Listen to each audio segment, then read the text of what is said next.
Well, folks, Antonio T. Smith Jr. is doing it again. He's done it again.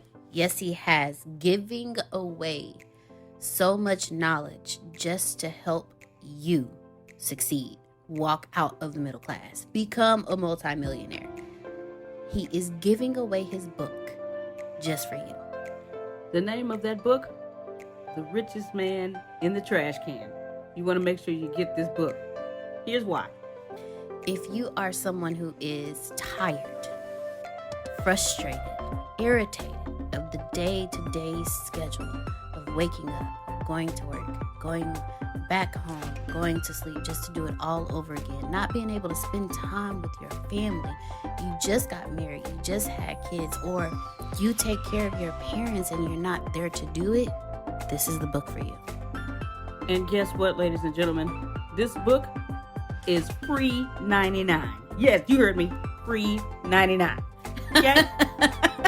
All yours for free. Yes, free 99. All you have to do is just pay shipping and handling. That's it. $9.95 just to get your free book.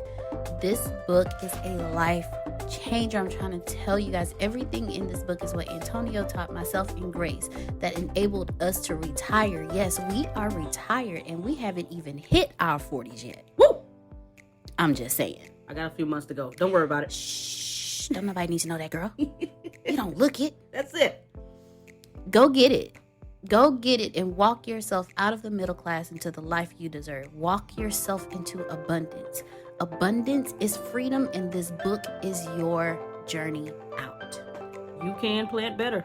You can dominate. All right, most excellent. Pre-sales again. Pre-sales. Maurice, we'll let you start off first. All right. And the pre-foreclosures and set us up. Okay. So thank you so much for the opportunity, and thank you for your time. Thank you for the opportunity to be able to share and impart some of this stuff. Excellent class. Always good takeaways. In class. So the pre-foreclosure we talked about last week, and I really want to do more listening and ask questions, and so that I can hopefully be able to answer more of the questions based on last, instead of a lot of talking last week, I want to listen more, if that's okay with you, to have some content, but want to answer more of your questions so that they can be more valuable. That's actually perfect. Oh, yes. Yeah. That's actually perfect. So let's do a review then. Let me start off with the review real quick. What's a foreclosure, right? It's a homeowner's not able to meet the obligation. We talked about you got a mortgage state or a deed of trust state, and we sent you that list. What else? Let me look at some of these notes. It could be problems with the property. You got to have a right heart because there's a lot of money in it. You can't be screwing people over. Pre-foreclosures are very different from other real estate deals because the owner is still in the house. That kind of sets a new tone for the whole problem. Never, I'll just stop. I always have an exit strategy. It's plenty more I said, but the most important thing that I think I said was don't you get no negative cash flow situation ever for no reason at all, ever. Okay, that's my review. And then go ahead, Maurice. No, yeah, that's and pre-foreclosure, we talked about the process of it being a source of inventory, pre-foreclosure, the short sale, and also that the pre-foreclosure begins with the missed payments. So while we're in the market now where inventory is very scarce, inventory is being sold in different ways. It's being sold in bulk. A good source for a person interested in buying pre-foreclosure properties. You ever see those signs you were right around? I'm not sure if you're in your state, you'll see a sign that may be handwritten or be tacked to a telephone pole and say, "We buy houses." And it'll say, we'll buy houses for cheap, or we'll buy your house in any condition. That's guerrilla marketing, right? And what they're doing is they're targeting that pre-foreclosure market and those individuals that have equity that may be in trouble. And that's another target for those assets. Somebody getting in trouble or they're in trouble with their property, they pick up the phone, and it's a numbers game. And maybe 1 out of 20, 1 out of 30, they're gonna hit that jackpot with an older lady that don't know the value that she has in her property, or the individual that may be going through the distress divorce situation, or whatever it is that causes it, and to cause those payments. And I guess the main point is that those are a good source of finding those deals that you don't have to use your money. Because we talked a lot about that last week, about or we talked some about that, about not using your own money. How to leverage other people's money, and how to leverage equity or what's in the deal and turn it to your advantage to make it part of the transaction. There's something I learned this year in commercial about leveraging your position in a transaction. So we were putting together a deal, and it was a large deal for commercial development. And see, he who has the land has the power, and if you got that property, and if you own property, don't get rid of it. I don't care what shape it's in. I don't care what area they tell you. Don't believe the hype about, it was a few years ago, Detroit, it was talking about, people was afraid to go and touch Detroit. All of that values are going back up now. Low hanging fruit 5-10 years ago, to buy property $5,000 or $10,000. So value is in the land. And I wanted to get back to that deal. So there's a lot of ways to leverage your position in the transaction. And we talked about, the pre-foreclosure and staying on leveraging the equity in the transaction. We talked about being put on the deed, or being put into the transaction. And so I want to give a real scenario. There's a property. Someone is losing their property. And you, through your research or whatever, if you put it in a funnel and they're losing the property, and you found them and they're losing the property, and that there's equity in the property. They don't have the means, the wherewithal, or know how to salvage that property. You can go into the property and, hey, I'm willing to give you property's worth $200,000, let's say $200,000. They owe $100,000. And you can go into the deal and say, okay, you can't qualify for a loan right now. I can. I'll give you, I'll give you 120 of it, or 120,000. But you have to put me on a transaction, put me in the transaction in order to, you have to put me on deed in order for me to refinance the deal. Person refinances it.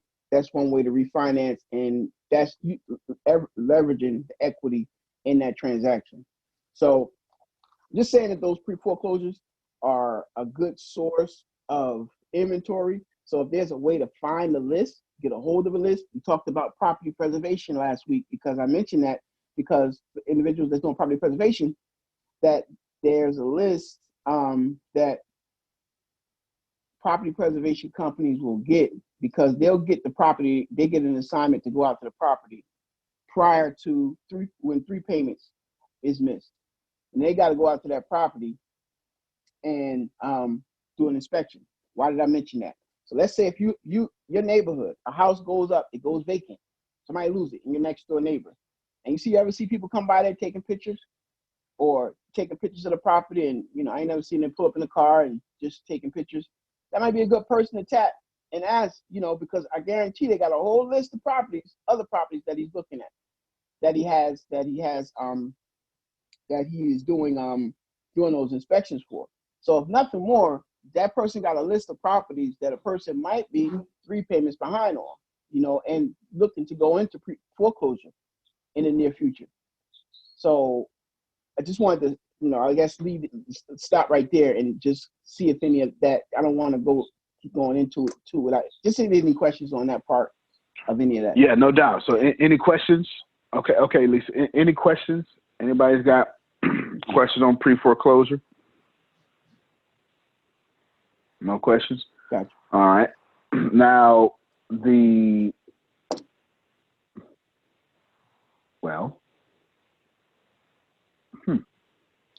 We got no questions. I mean, I got plenty to say, but I'll save it for a non-Q&A thingamabobby.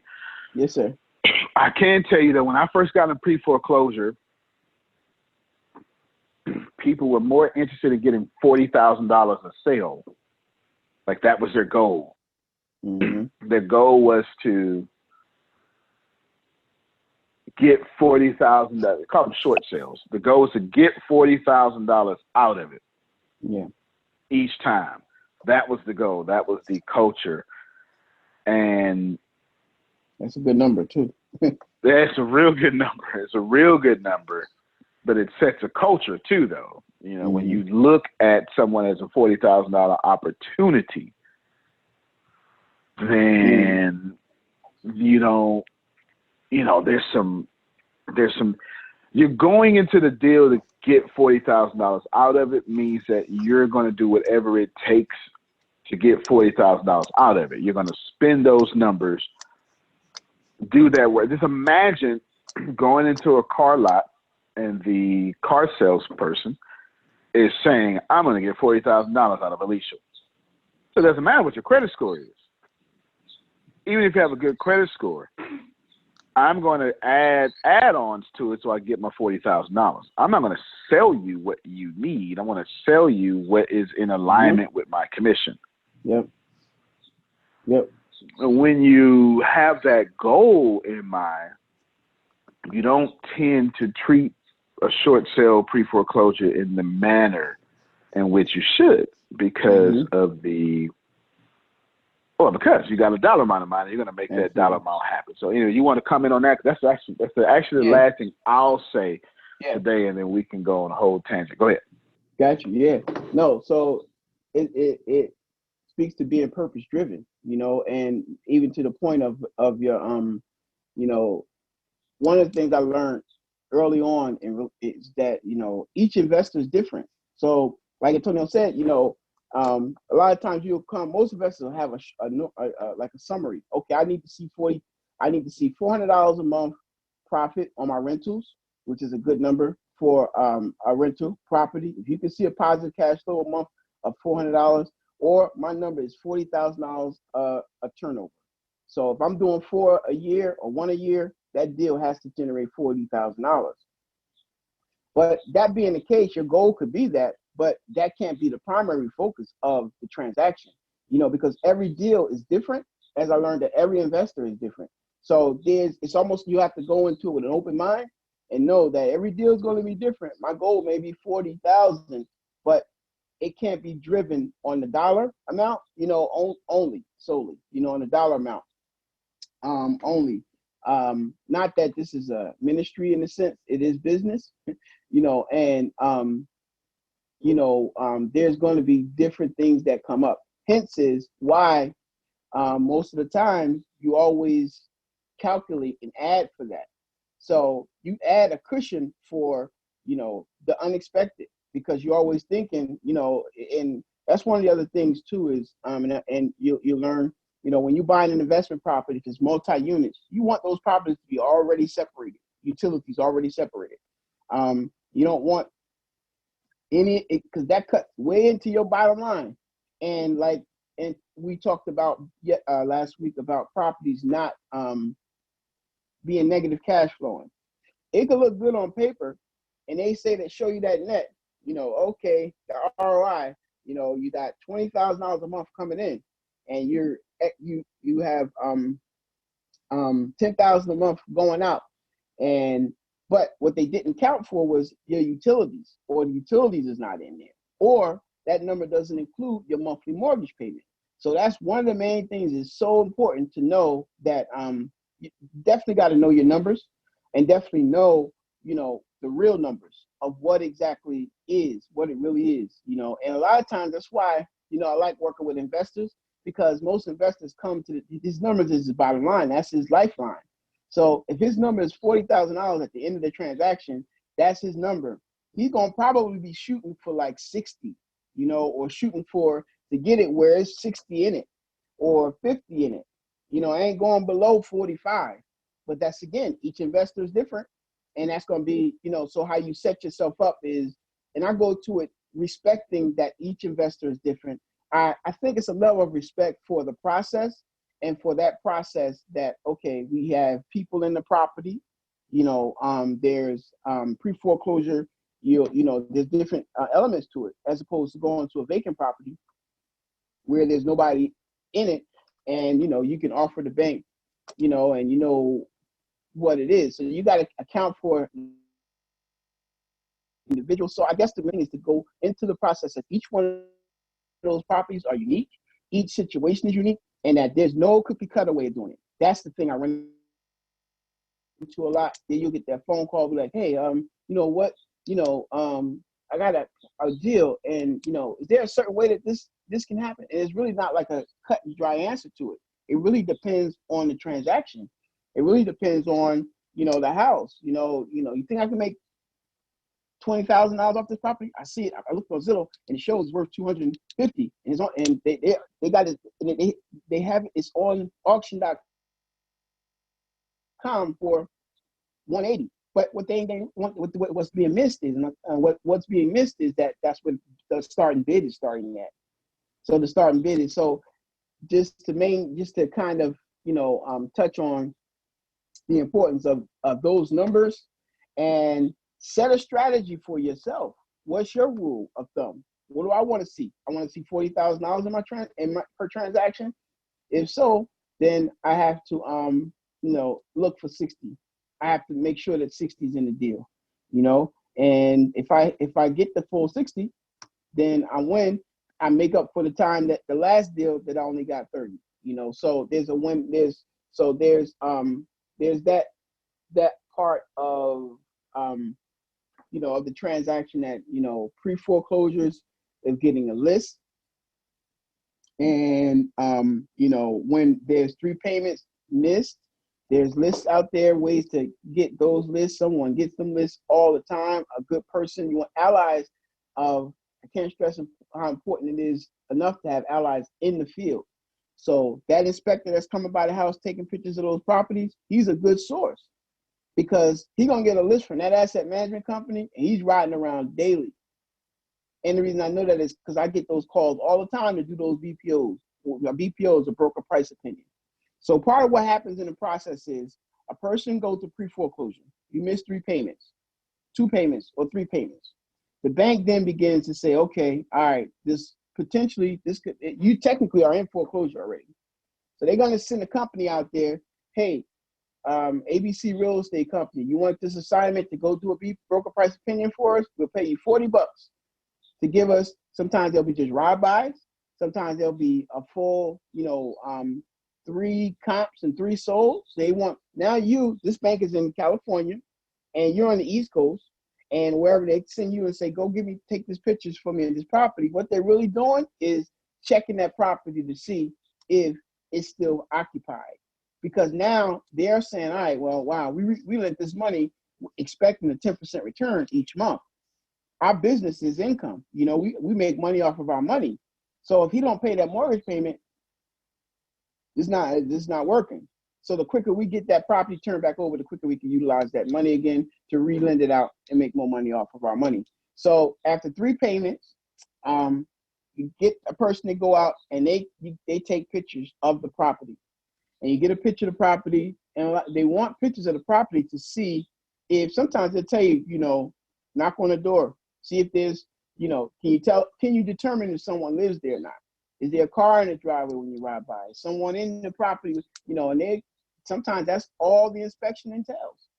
So, an individual like that with a list like that is more valuable, a valuable list to seek out your pre-foreclosure properties that may be good properties that you may want to find to invest in. Whether you're going to flip it, you're going to flip them and pull all the money off the flips that you make, and turn it into bigger deals. But you can leverage. So there's ways to leverage your position, leverage what leverage your credit, leverage your money in a transaction like that. Because the more you get into it, and know going into that transaction that each and every one of them are going to be different. They're all going to have a different element to it. you know. And at the end of the day, it really comes down to the value that's in it, the equity in it. How much can you make off of it once it's sold? Is this one you're going to keep and hold? Because some properties you don't sell, some of them you're going to hold until, you know, I like those ones around schools, you know, buildings and churches and hospitals and around areas like that, because those areas are going to be maintained, you know, and for the most part, you know, you're not going to, you know, find too much going on. Now you want, and you always want the worst house, the best house on the worst block. And you want the best house on the worst block. You can't get caught up in nothing nobody say in the hype about, well, I wouldn't buy in that area, you know, because, you know, in 5 years, you'll be laughing on your way to the bank. You know, you want to see what the city's doing in your area. What plans are being, what's being done in your area, in your neighborhood? What does the city have planned? Because a lot of those times we mentioned, I think before, is that those got your question, got you. So those plans have been drawn out 10 years in advance, you know. So your spot might be slated for a tear down and rebuild. So the value that it is today definitely may not be tomorrow. So you want the best house, the worst house on the best block is your equity in your property will escalate much quicker. So if your property is on a block where there's 10 beat up homes on it, it's a process that you got to gradually grow that neighborhood. It's going to gradually grow in value. It's going to grow. Real estate always grows. It always grows. It's not, you know, value in real estate always go up. The question is how fast and by how much, right? So it's like, so if you got the worst, that house on the block that is in the worst shape, and I have a listing like that right now, and it's in New Jersey, and it's very, very nice. The block is pristine, right off the highway, right in New York, you know, perfect. Everything for, you know, perfect for a renter, perfect for an investor, perfect for a homeowner. And it just needs a little bit of work. All the other homes around it is nice and pretty, right? So what happens is the bank knows the value of the property is going to be worth more quicker. So I guess the quickest way to say it is the value. Because once that property is brought back, you put a little bit of money into it. Now your value equity is there quicker. So to an investor, you know, I might be willing to pay a little bit more for that property, you know, because all the properties around it, because once I turn it, once it's turned, you know, you can get the market value of what it's worth much faster. So that's one of the reasons why. And a lot of times you can get the property a lot cheaper sometimes. But that was one of the rule of thumbs, is always to look for, because, you know, it's what a person will pay you for the property is really what the value is. So, you know, if a person is willing to pay, and I find this happen a lot, you know, moving and being a transplant to Pennsylvania, you know, and coming here from New Jersey and being like New Jersey and New York prices are up here, right? And then you get to Pennsylvania, rural Pennsylvania, and you find those properties are like half that. And you're like, wow, this building would be worth what in New Jersey? You know, 3 times that much. But then you run into the factor that, yeah, but the cost of living is not as, you're not going to be able to get as much rent as you would get in New Jersey. So all those factors play a part in your due diligence with the pre-foreclosure and with your buying. I hope that answered the question about buying insurance, being buying the worst house in the best block. When I say best block, is meaning, you know, well-kept properties, homes that are where the values are, houses are nice, you know, and there's a house that pop up and it's just in decay and needs work, you know, with an area where so when I say best block, the worst house on the best block, that's what I mean by that part. Homes that may need a little bit of work, but it's in a great area, or it's in an area that's a desirable area. And part of your exit strategy should always be, Oh, hold on real quick before you go to exit strategy. Hold on. Yes, gotcha. Why do you want the best house in the West Block? Okay. He answered it. Okay. Yeah, he meant to say work house on this block. Yeah. Got you. Let's go all the way back to, you didn't say individually needed, but that's what you meant. The utilities and all that stuff. Okay. Yeah. Let's go back there because that was like one of the greatest things that you pointed out. Okay. You will be cutting into your money. Now, I would tell you, I just really don't like single home. I don't. It's just, I mean, do you want 500 people paying you or one person paying you, right? My mindset has shifted over the years in a dramatic way. But so he said $400 a house. I was taught 200, but that was, friggin' 12 years ago. So inflation. So 400 is very good. That's the new 200. 400 is the new 200. You know what I'm saying? Yeah, that's the new 200. I was taught that in 2008, 200. Well, obviously now 400 would be the bare minimum too, because it will increase your rent. Like, you have to know, because your taxes, your insurance, and your mortgage is all going to be escrowed together. Mm-hmm. So you want, if they're going to pay you if you have to pay out $1,300, then if you want 400, 13 plus 4, that's 17. So you have to charge $1,700 for that. Now, I'm going to tell you, and I know Maurice is going to tell you, but I'm most certainly going to tell you as an investor, if you're charging $1,700 and the fair market rent value is $2,300, then you need to be charging $2,300. Yes, absolutely. I don't care what your $400 said. You know what I'm saying? Whatever your $400 said, then you just got you a sweet deal. Mm-hmm.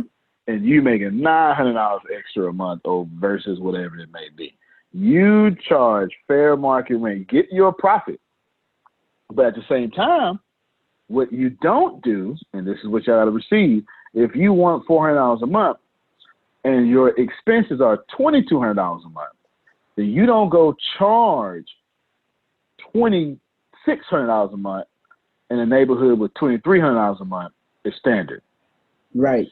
You take that 200, and then what you do is you have that first month deposit, last month deposit up front, and now you can weed out people who's going to tear up your property.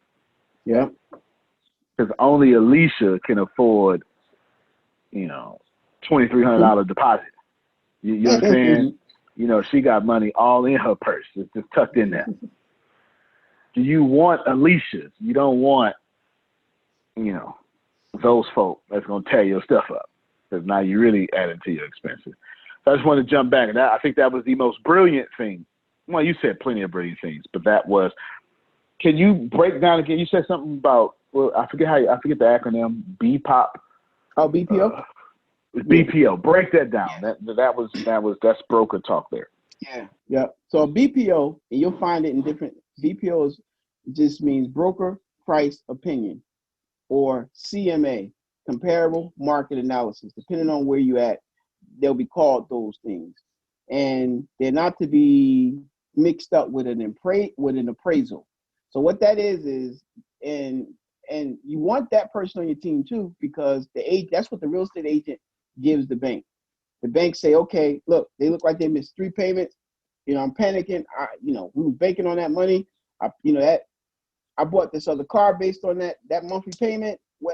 Obviously it's not bank. Don't do it that way, but they're not paying. So go out there and give me a value on that property. They're going to send you to do a broker price opinion.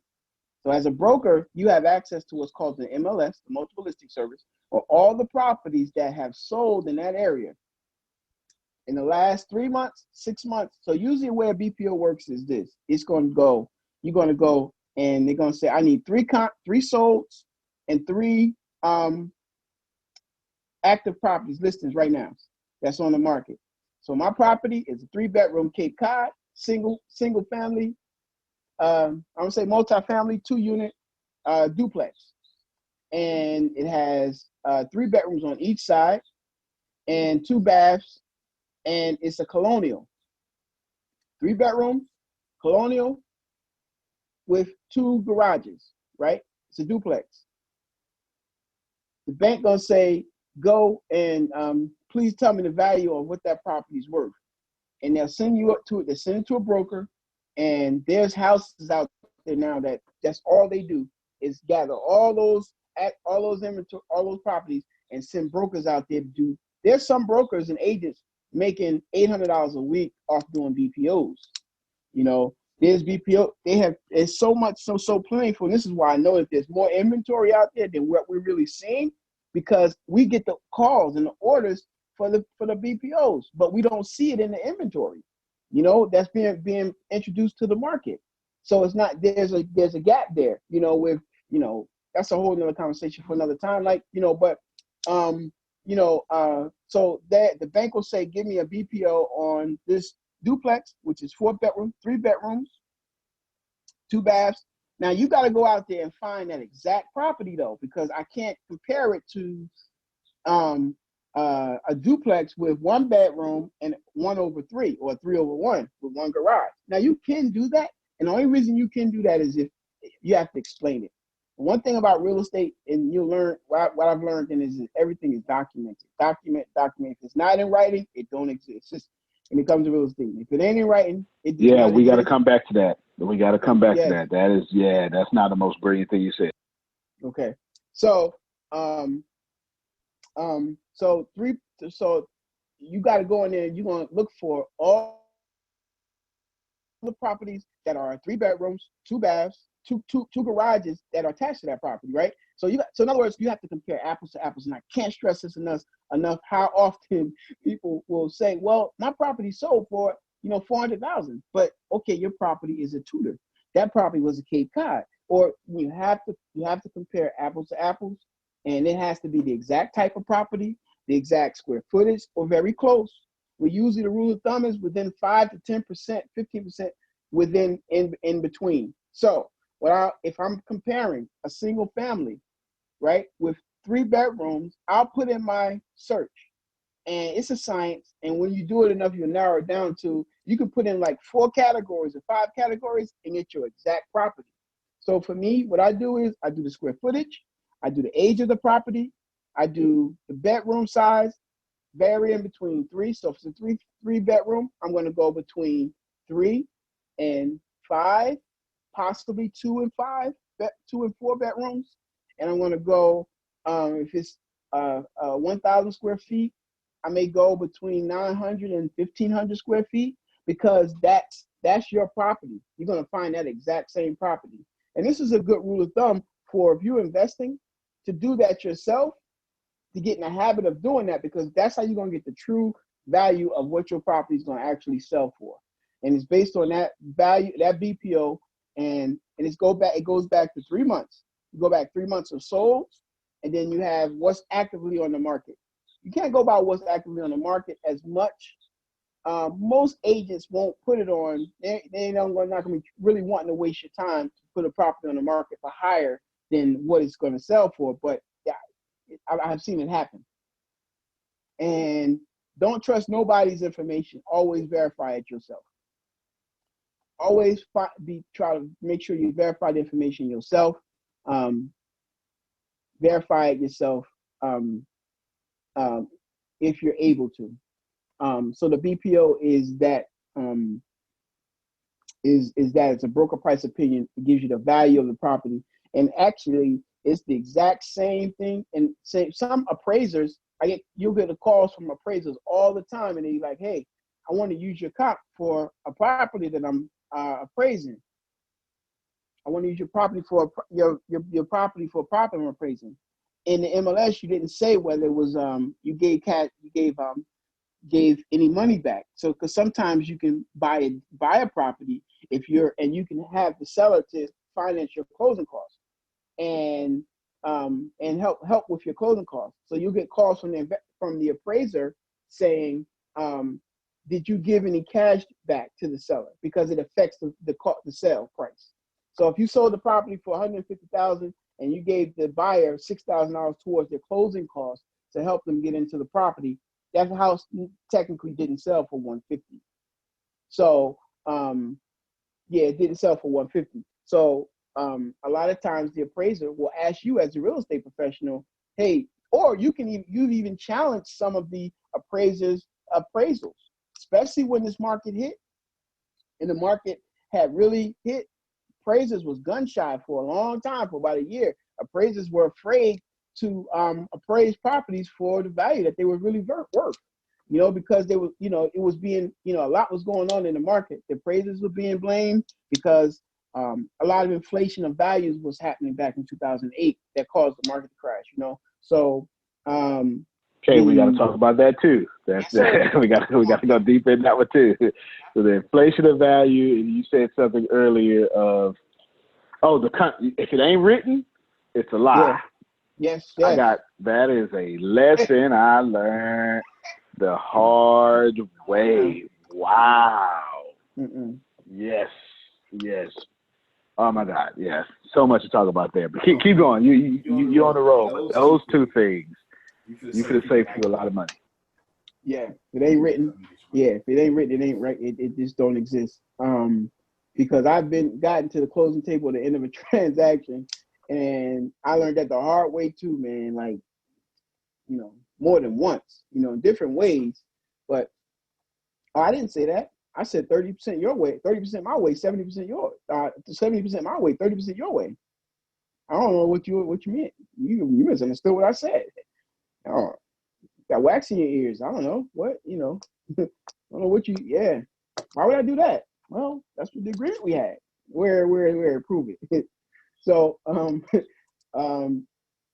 and to the point of, so that $400 or $200 is a minimum of what you take.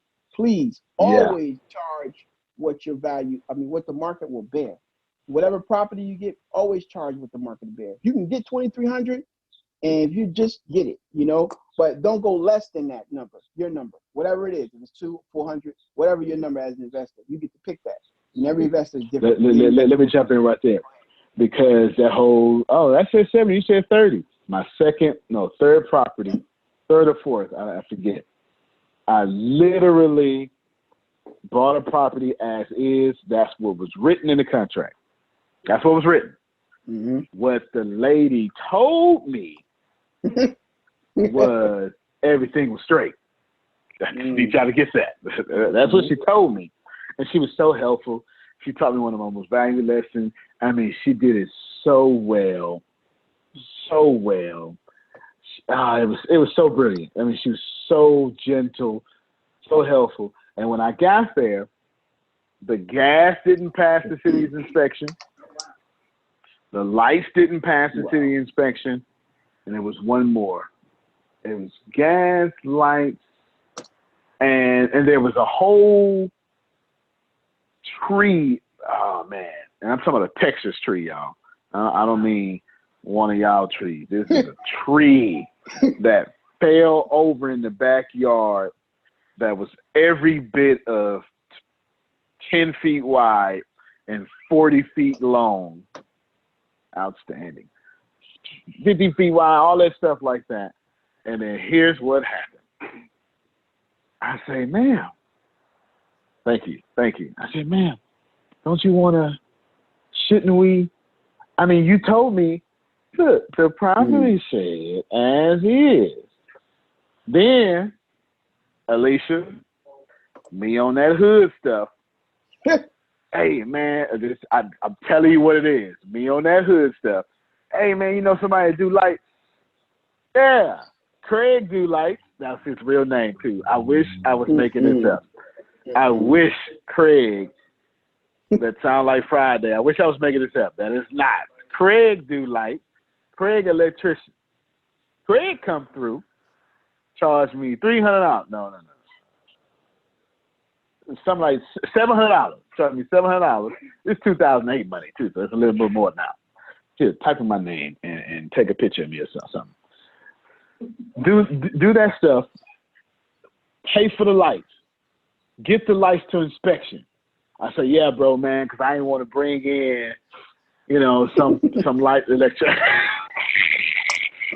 God dog it. I didn't want to bring in somebody that was going to charge me all that money, you know what I'm saying? I just needed it to pass inspection. I got you, fam. I'm trying to talk our language. I got you, fam. I got you. You passed. You passed inspection. You straight. Let me tell y'all what this. Let me tell y'all. So I called the city out, which they charged me to come out to make sure the permits is there. Well, actually, no, I'm lying. I called them out and said pass inspection. Then when they got out there and said, oh no, this ain't even close to pass inspection. Forget what he messed up the house with. Forget that.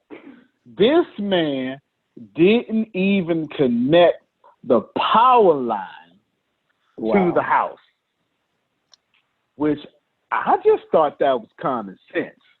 You understand? I'm not getting power from the word of God. You understand? It's not lighting up my houses. Do you get what I'm saying? You go ahead, take a picture. I'm going to take a picture, y'all. All right, there you go. Anyway, doesn't matter. Now, so I failed the inspection. Now the city's saying, now you got to come down here and pay for a permit. All right, so I'm $700 in.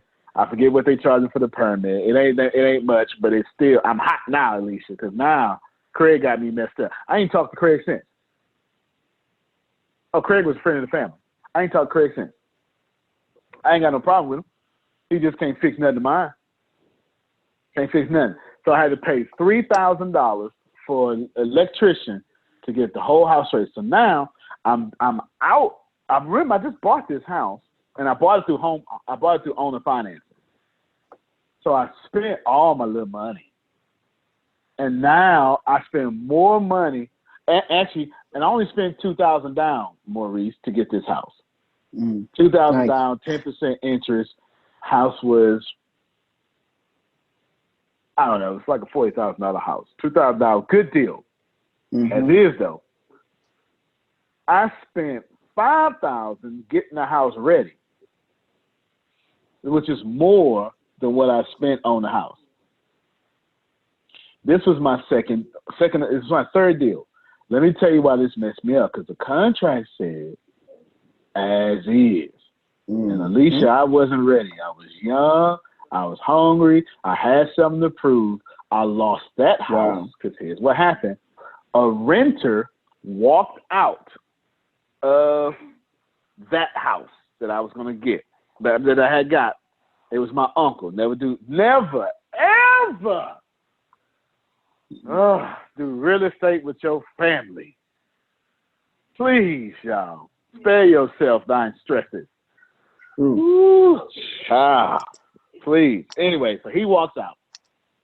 So I had to move into that house. That wasn't the plan. Then another renter walked out on the first one because it was a duplex. So now I can't afford to save that other house, and I moved in this house so I can afford it. But now when they walked out the other one, I lost that one. Then someone walked out of a third one. I lost 3 houses in a course of 90 days. All because I didn't respect as is. That is a horror story. If you ever want to lose 3 houses in 90 days, talk to Antonio T. Smith Jr. He can hook you up. I know exactly how to do that, Alicia. I am brilliant at losing 3 houses in 90 days. Can't nobody do it the way I did it. I'm telling you. I overdid it, let me tell you. So anyway, I love what you said about that. If it ain't in the contract, then don't try to go back. Well, no, Alicia, you said, no. I said what was in that contract. Y'all remember that, because I know Alicia wanted to get the real estate. Remember that. All right. So you learn from that mistake. You don't got to make it. You can just listen to me or read a book. And then that's the whole point of reading books. It's like Anyway, let me be quiet. Go ahead, Chuck. Actually, no, let me go ahead and say what I'm going to say. Let me go ahead and say what I'm saying. I remember when we was kids, one of my little cousins go, he's farted. And the whole, you know how you have 16 folk over grandmother's house in the den? I need some real folk that know what I'm talking about. You put the box fan under the sheets and you make your little air tent and you tie a little sheet on the doorknob and you got your whole little fortress going on and 16 of y'all laying on top of each other in the den. Okay, you know what I'm talking about. Something like that. Say all 15 of them fools went over there to go verify if he farted. Oh, I knew I was an entrepreneur then. Because I was the only one that didn't go. Because if you said it, I don't need to go verify that. If you lie, you lie. But what I'm not fit to do is mess up my nostrils so I could be in with the crowd. I'm not fit to do that. Now, the reason I just told you that story is if I just told y'all how to lose 3 houses in 90 days, don't go, let me go find out. I'm going to verify that. Just take my word. Just don't go verify. Don't go see if I'm telling the truth. Just don't go do it. Go ahead, Maurice. That's right. Trust but verify, man. Trust but verify. Shoot. So, like, so not all real estate agents are created equal. Brokers, I have to say, and integrity is living the truth, and honesty is telling the truth. Tell the truth. Integrity is living it, right? So, my electrician guy was $40. His favorite number was $40, Maurice. How much you gonna charge me for that, Henry? His real name was Henry too. He was an electrician. His brother had an electrical company. Henry, how much you gonna charge me for $40, Maurice? That's it, Maurice. Craig Henry. Henry was he would fix it. And if Henry would have did that job and left the power off, I know why he did it, because he didn't want me to find out that something wasn't right. And he needed that. Something wasn't right. Something was broken. So to the moral of that is to pay the right money the first time, because you'll end up paying double. A lot of times it's better to pay the right money, the cost the first time, because you'll pay for it 3 or 4 times if you don't. I get it sometimes, especially when you're first starting out, you don't have it. And that's one of the reasons why sometimes individuals may start with buying single family homes first, then venture out into multifamily homes, because the cost to acquire a single family home is less than it is when you're acquiring multifamily or multi-units. You got a larger down payment, things of that nature too, so, and if that's what your desire is, right? And so pay the money the first time for it. And that's the title of a class too. Respect as is. So respect as is a good respect what's in the contract. So whatever's in that contract is really what is written. If you ever been to court for landlord eviction court, the first thing the judge asks you is, where's the lease? Because he's going to look at what's on paper. If you don't have a lease, then he's going to say to you, I've been in court and had the judge ask me, do you even have a copy of a lease that you use? A copy of a lease that you typically use?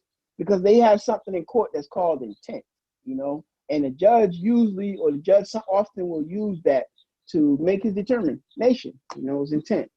What was the intent of the person? So if you intended to do, so they look at the intent of things.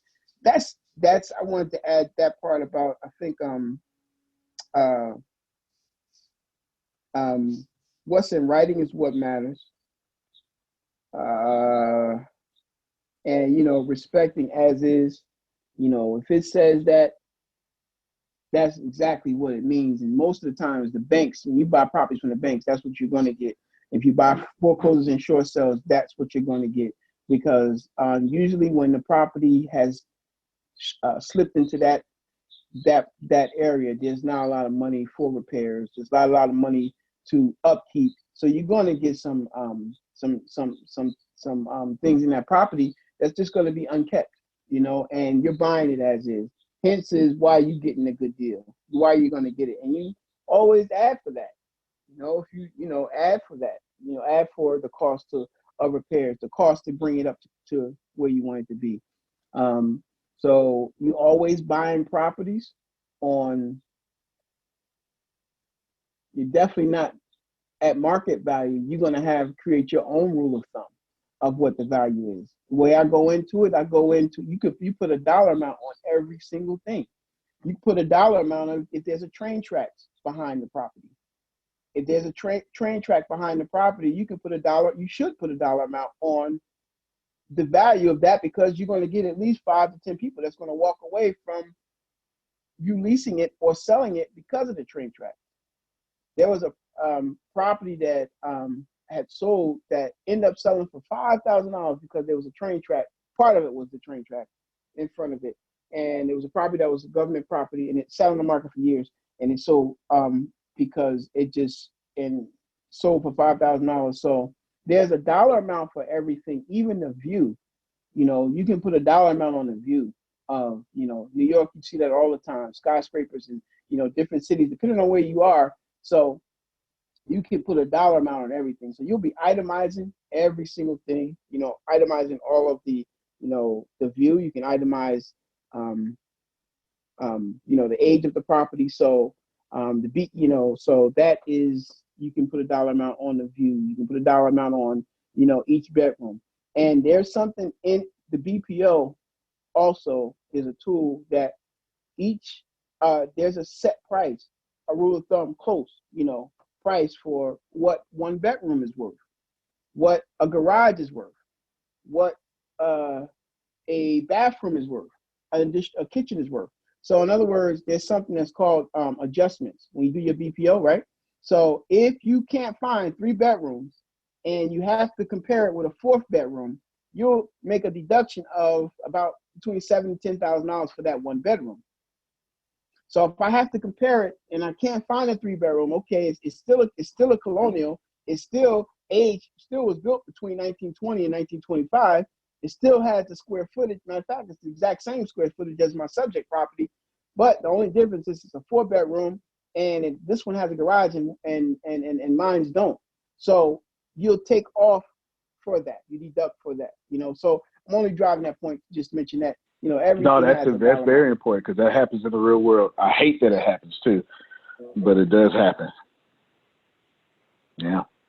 Well, we'll make that it for today. We got plenty more, but we're gonna have to keep doing this. Any final questions? Alicia could have pulled out her $500,000 out her purse, and she was like, "I got enough. I'm fit to go buy a house, right? I'm fit to buy this office. I'm going to buy this whole office right now. They fit to know I'm their boss now." What she said. I understand. Other than that, well, any final words? Hey, girl. No, hey, girl. Hey. Hey, what's happening? Yay. How you doing? Yeah, we see you. Yes. Yeah, I can't see her background. It's one of the millionaires she worked with. Any final words, Maurice? Oh man, no. I mean, no. Just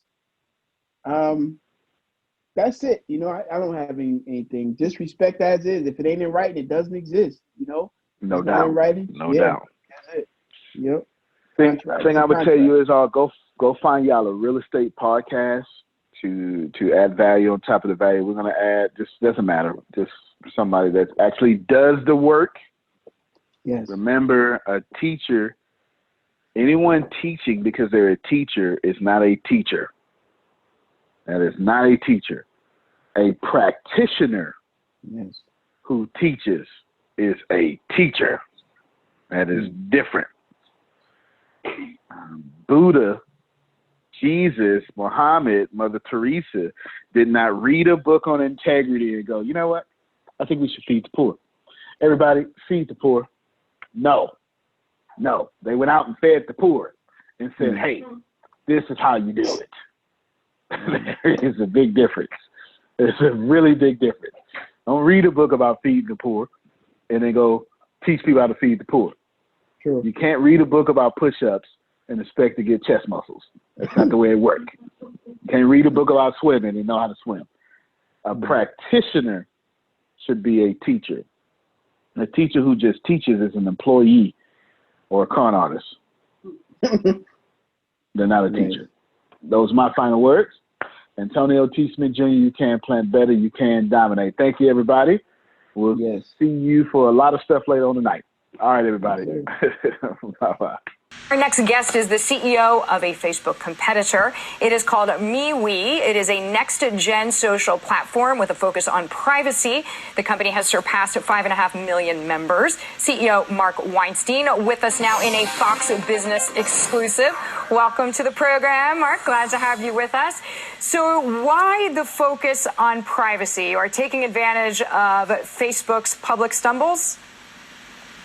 Well, Deirdre, I'm one of the guys who invented social networks, and social networks were never invented to be what we call now surveillance capitalism, which is what Facebook is. Their members are not customers to serve. They're data to sell and data to target. So it really, MeWe is a fully fledged social network with all the features people love. The privacy is our Privacy Bill of Rights. We don't sell your data. We don't target you. We don't mess up your news feeds.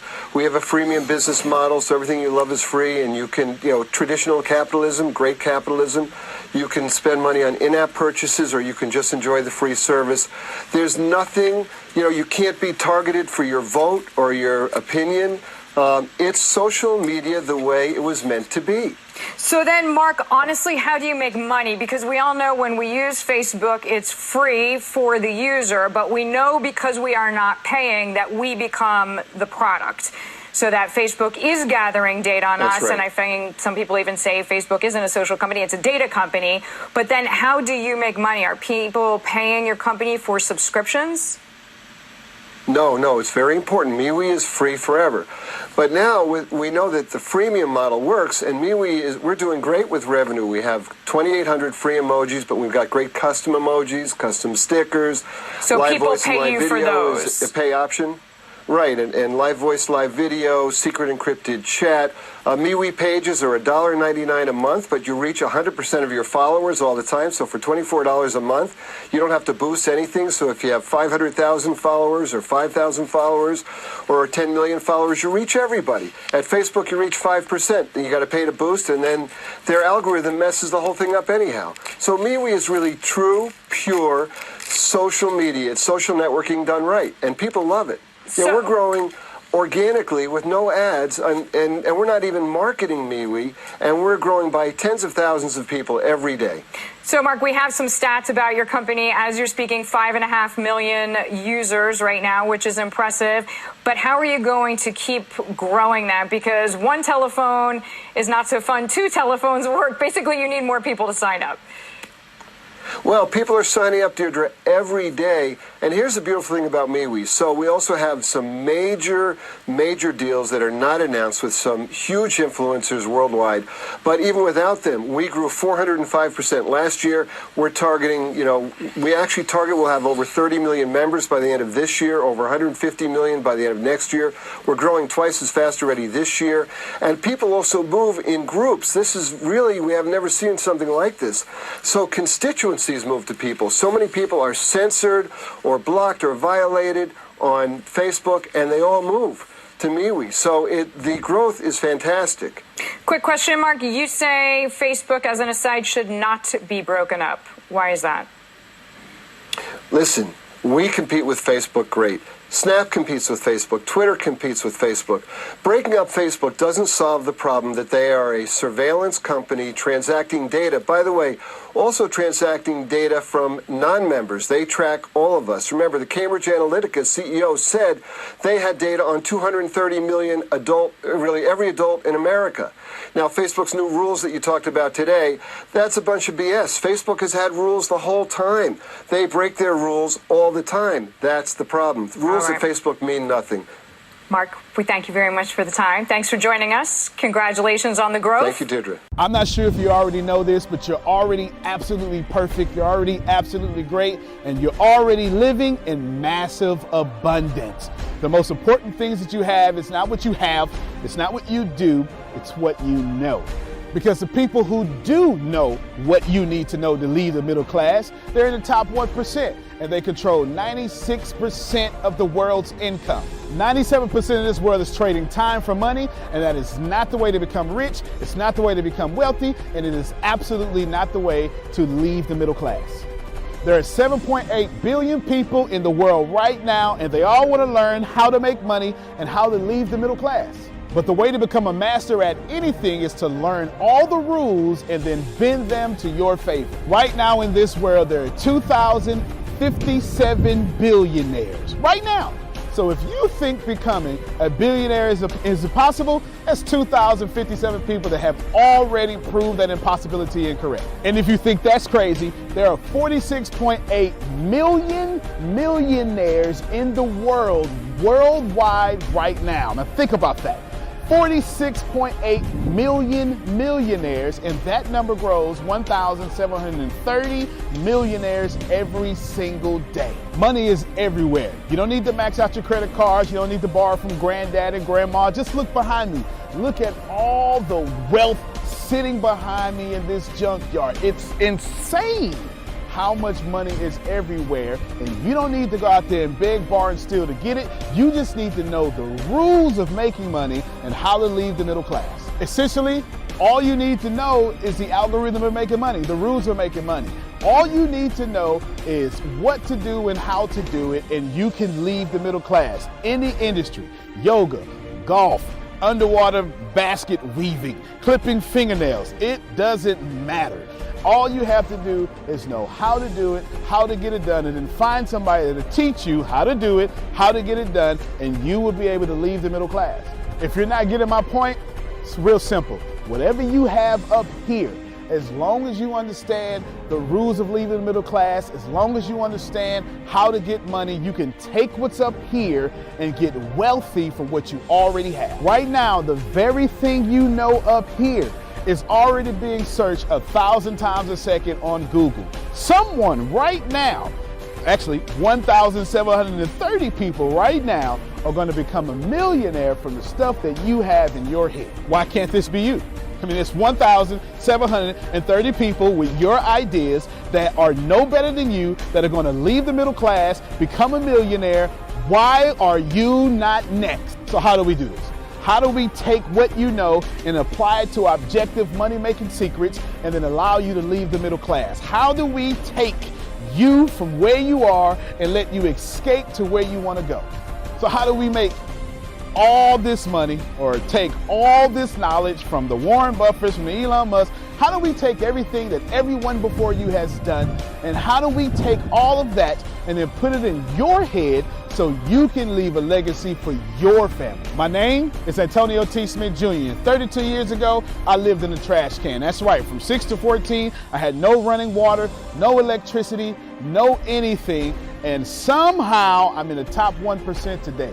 Not because I had the right background, not because I had a silver spoon in my mouth, simply because being homeless made me learn how to make money. I retired when I was 29 years old. I'm more than likely younger than you. I'm one of the top 1% income earners in one of the richest countries in the world. What I learned how to do when I was 6 years old was learn how to generate enough money to eat some cookies so I wouldn't die to death from starvation.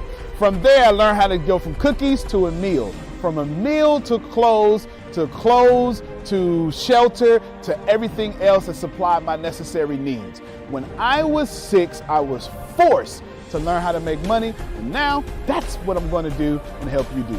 I've seen amazing results. I have my own economy. I've homeschooled my own children, and I wrote a book that teaches you every single thing that I know about making money, every single thing that other people know about making money, and most importantly, all the stuff that we don't tell you. Because the truth is, and you know it like I know it, the most honest, the most hardworking, unselfish people on planet Earth live in the middle class. Yet, your honesty, your unselfishness, your devout religion-going self is not enough to get to the top 1%, and that's not fair. The second half of my life has been not about how much money I make, but how I will be remembered from all the money that I have made.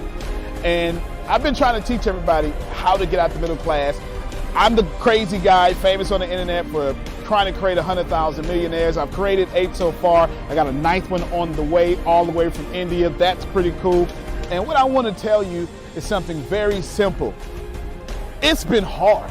It's been absolutely hard to help people leave the middle class, not because of the people, because the system would rather keep you being someone else's money instead of you having your own economy and having the money come find and flow to you. It was frustrating because I knew that anybody can make money. And if you knew what I knew, you would change your life. Over the last few years, I've built a large following of over 500,000 people every month that pay me for me to give them advice. Well, that's been exciting for me. And the cool thing is I've created thousands of six-figure earners.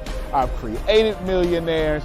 I've created people who can live their dreams and hold on to their legacies. And now my eyes are on you to create you to what you need to be great. I have been teaching my principles and these principles to hundreds of thousands of people around the world, every country, all continents, and anyone who has taken them seriously, written them down, and applied them have a 100% success rate of leaving the middle class. I've taught these secrets to my following, my inner network, and I've watched them go from 4 figures to 5 figures, 5 figures to 6 figures, 7 figures, all the way to 8. Everything that I've ever learned from millionaire mentors, billionaire mentors, and everything I learned from being homeless, and everything that got me into the top 1%, I have placed inside of a book.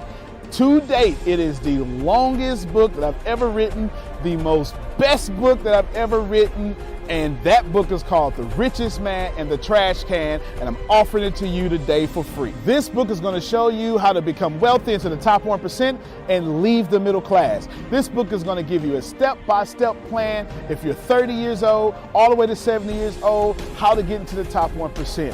If you're a teenager, how to get to the top 1%.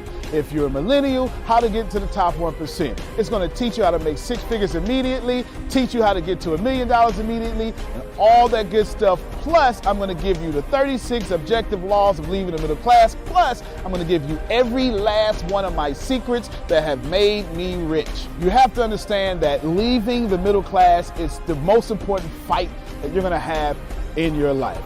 And to be honest with you, and you can kind of relate to this, it almost takes $450,000 a year just to be broke in America. And that's just in America.